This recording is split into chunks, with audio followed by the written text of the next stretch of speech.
Ukay-ukay for today's video. Andito pala kami ngayon sa Sam Store, ukay-ukay. 1 kilo ay 25 dirhams lang. Pagpasok mo sa loob ay ganito ang itsura niya. Itong mga nakikita nyo na to, hindi ito yung tag 25 dirhams. Nasa taas yung mga tag 25 dirhams pag 1 kilo ang bibilin mo. Ito per piraso pag binili mo, hindi siya per kilo. At ang asawa ko nga, ayan, nagsusukat siya ng tsinelas. Akala ko kung bakit ako tinatawag sa tsinelas pala. Tapos, umakit na kami dito sa taas. Ayan, ganyan ang itsura dito. Mga tambak-tambak. Tapos, halukay ube. Ayan, halukayin mo na halukayin. Tapos, pag may makita ka, ayun, kung ilan ang timbang, yun ang babayaran mo. Pasensya na pala kayo sa boses ko. At ilang araw nga ako nilagnat. Malat na malat pa ako. Sa totoo lang dyan kanina, nag-ukay-ukay kami. May 2 kabayan, 1 lalaki at 1 babae. Hindi ko lang alam kung magjowa sila o mag-asawa o baka magkaibigan lang sa Dubai. Hindi ko alam kung magkaano-ano sila. Alam nyo bang minsan talaga yung mga kababayan, hindi mo malaman ng ugali. Ginagaya yung boses ko.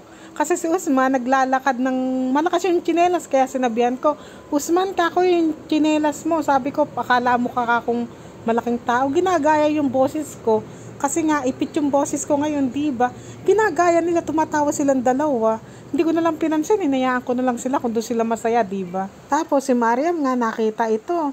Tanong sa akin, Mama, ano ito? Ano ito? Tapos si Usman naman, tawa ng tawa. Sabi niya, isusuot mo yan pag nag-beach ka. Tapos, ano ito? Sabi pa rin ni Maria. Pero gustong-gusto rin yan isukat, sa totoo lang. Po si Usman, sinusukatan ng asawa ko ng short. Sabi ko, malaki papa, malaki. Ayan, nagagalit na sa akin si Usman. Lahat na lang daw sinasabi ko, malaki, maliit, wala na daw siyang nabili.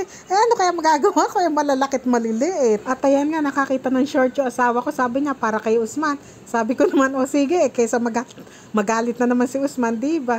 Tapos nakita ko itong sombrero na kulay green, no? Nagsukat-sukat lang ko, pero hindi ko binili yan. At dito nga, naghalukay ubi na rin ako, ayan. Halukay na rin ako ng halukay. Mga black dress naman yan, tinitingnan ko na yan. Kaso naman, puro mga pang-sexy naman. Mga litaw-lita, litaw-likod, litaw-dibdib. Tapos itong hawak-hawak ko, ayan, medyo nagustuhan ko to. Baka para siyang t-shirt. Ayan, binili ko yan. Wala nga masyadong tao ngayon. Siguro ang customer lang dyan, mga 8 lang kami. Kaya ayan, nakakapag-video ako. Tapos itong mag-aama, ayan, pag lumalabas kami, basta sila laging 3 magkakasama. Ako, bahala ako sa buhay ko. Ayan, ewan ko kung saan sila pupunta na naman dyan. Ikot lang sila ng ikot, 3 mag-aama. Maganda pala pumunta rito, Sabado, kasi dumadating yung mga bagong stock. Kaso naman, syempre, pag Sabado, sobrang dami din ng tao, diba? At saka pag pupunta ka pa rito, siguraduhin mo na magbaon ka ng lakas. Talagang mapapasaba ka sa paghahalukay ube dito. Nakakapagod pa naman maghalukay ube, diba? At pagkatapos ko nga maghalukay ube, ay ibinalik ko na yung pinaghahalukay ko na yan. At pupunta naman nga ako sa mga pambata, doon naman ako maghahalukay para sa mga anak ko. At ayan pala, wala pa pala 1 kilo yung napili namin, ayan. 22.50 lang ang babayaran namin. Ganyan ang itsura ng timbangan nila.